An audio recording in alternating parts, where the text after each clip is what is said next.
одинаковых слов, которые в вашем языке само и в нашем 300 языке. съществителни еднакви намерих. И плюс к этому прилагательные глаголы, там наречия, там окончания. Възстановиха връзката, нека да чуем. Их тысячи. Да. Вот, и это связывают почему-то с турецким. Они были и до Турции. с турското робство или Вие поне турци не сте имали. Нека да чуем двама зрители. Ало? Просто доказывает родство. Ало? Да.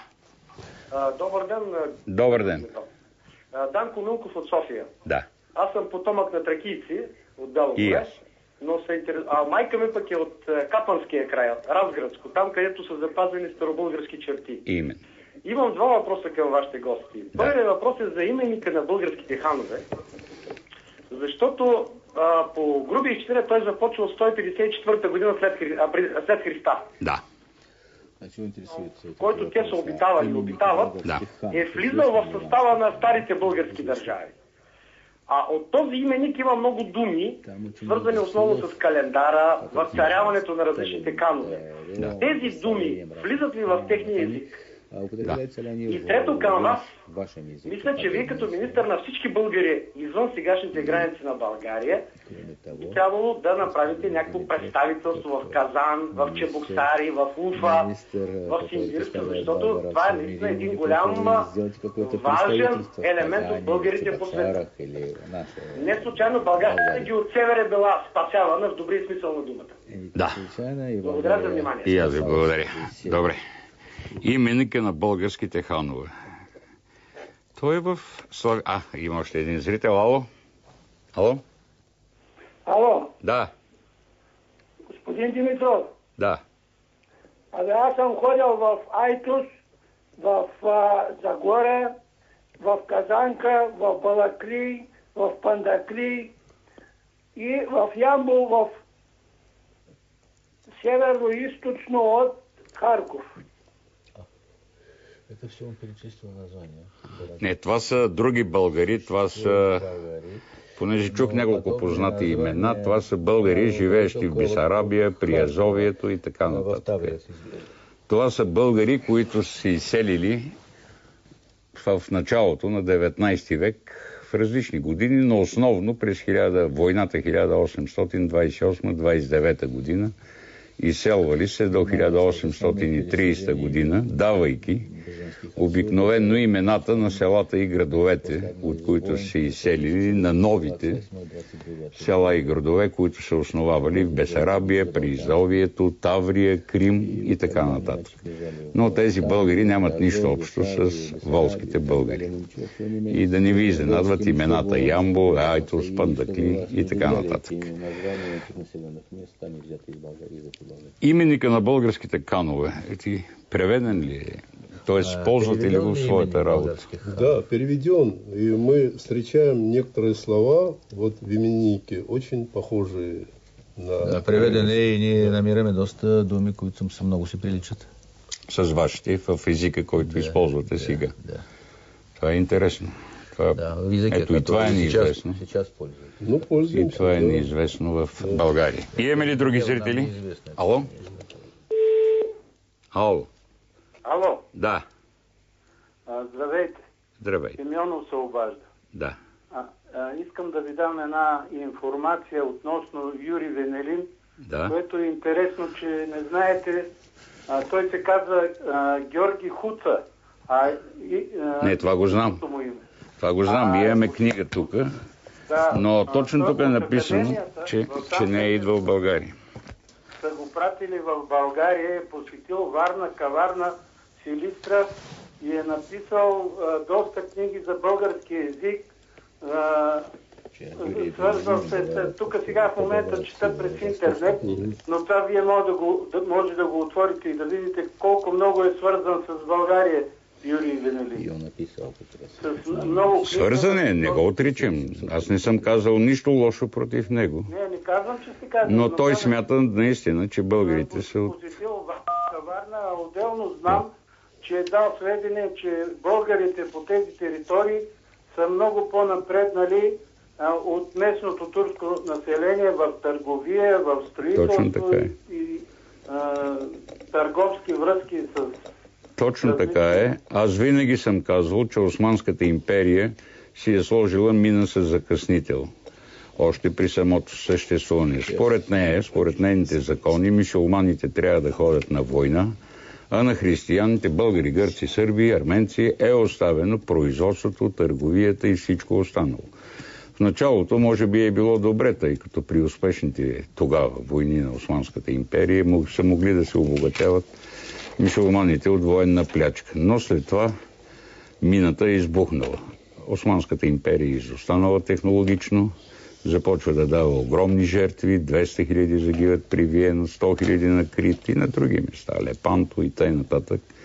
Докато християните произвеждат, богатеят и в един момент, така да се каже, превземат и икономически, и културно Османската империя. Това го е забелязал именно не само Юрий Венелин, но и много други хора. Нека да чуем други зрители. Ало? Ало, да. Слушаме ви. Господин Димитров, добър ден. Добър ден. Аз съм от Варна, бесарабски българин, Георги Ганчев се казвам. Да. Искам да ви кажа, значи относно те волжските българи. Майка ми след войната беше изпратена в ГУЛАГ. И там изкара 11 години. И идваше една женичка, работеше, но свободно такава. Да. От татарите, както ги наричах. И по празниците мюсюлмански се носеше на моята майка различни сладкиши. Тя подхранваше, майка ми беше много ослабнала, болна. И тя я прегръщаше и казваше: аз не съм татарка, аз съм българка. Те напрекръстиха татари, но аз съм българка и си знаем своето потекло. И майка ми, когато след 11 години се върна в Молдова, се питаше и после намерихме документи, едно друго, там по историческите книги различни, че те са от Волжската България. И второ искам да кажа. Тази църква красива, която стои на червения площад Москва, събор Василия Блаженова, тя е построена от Иван Грозни. Това е паметник на победата над татарите, но той не ги наричаше татари, над българите, защото тогава България Волжската България там. Да. Те се възраждаха. И той много се страхуваше от тази сила, че стои на пътя му към сибирските простори и далечния изток. Имперския, естествено. Но и за това и след войната, нали, ги прекратиха почти 1 милион татари. Не, след Октомврийската революция, доколкото знам, ги прекръстиха. Да. Те искаха да се казват България, но Ленин не позволи. Откъде да знам ли? От комплекса малоценца. И прекрасно беше това изказване. Вы поняли все? Да. Что сказал?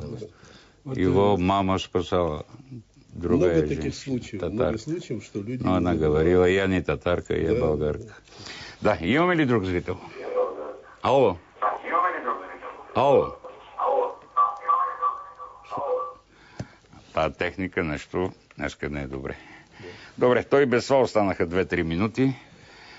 Да кажете това, което сте искали да кажете, всеки един от вас. Дочо няма се обиди, няма му дадем думата, за да могат гости. Половин минута ще я дадем. Кажете, по 1 минута имате да кажете това, което не сте успели да кажете.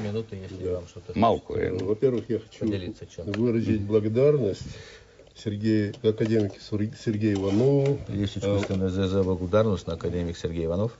Доценту Стойче Симову от Мобика и нашим братьям, и они братья, дочь Шипковенский, на нашите братья, дочь Шипковенский, Ангел Христов, которые очень много делают для того, чтобы мы имели духовные, които полагат значителни усилия, за да имаме такава духовна връзка.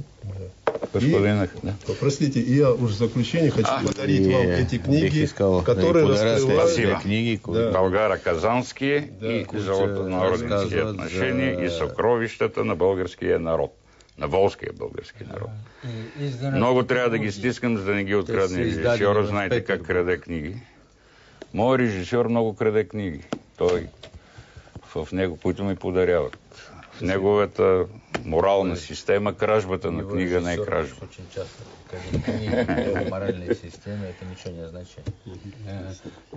Дорогие товарищи, огромное спасибо, что нас пригласили, организовали этот форум. Много ви благодаря за поканата, за организацията на форума на тази конференция. Очень важно ООП, Организация Объединенных Болгар, и МАБИК, много са важни двете организации. Я являюсь академиком этого МАБИКа. Аз, да речем, съм академик на МАБИК. Потому что у меня еще есть книга «Волжской Болгарии» и ее судьба называется. Имам книга за Волжската България и за нейната съдба. Это этногенеалогический подход к истории. Това е етногенеалогичен подход към или етнородословен подход към историята.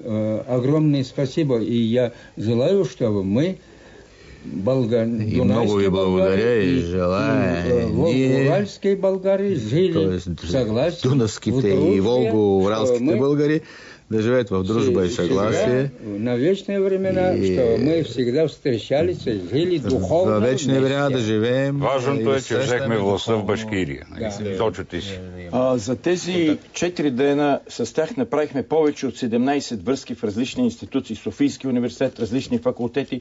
Това, което мога да кажа, че открихме огромен потенциал за съвместни разработки, съвместни издания, създаване на речник за български, тюркски и български славянски, който говорим, през руския, издаване на други материали, филми, такива археологически изследвания. Тоест, потенциала на десетки и стотици наши научни работници е пред нас.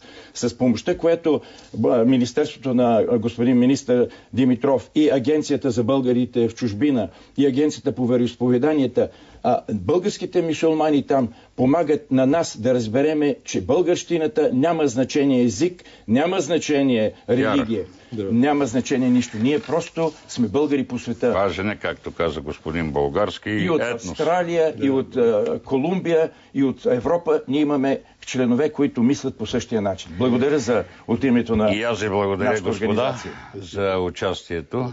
Благодаря и на вас, драги излези, за участието. И особено на това момче от Варна, бесарабския българин, наистина ме трогна. Довиждане, до следващата събота.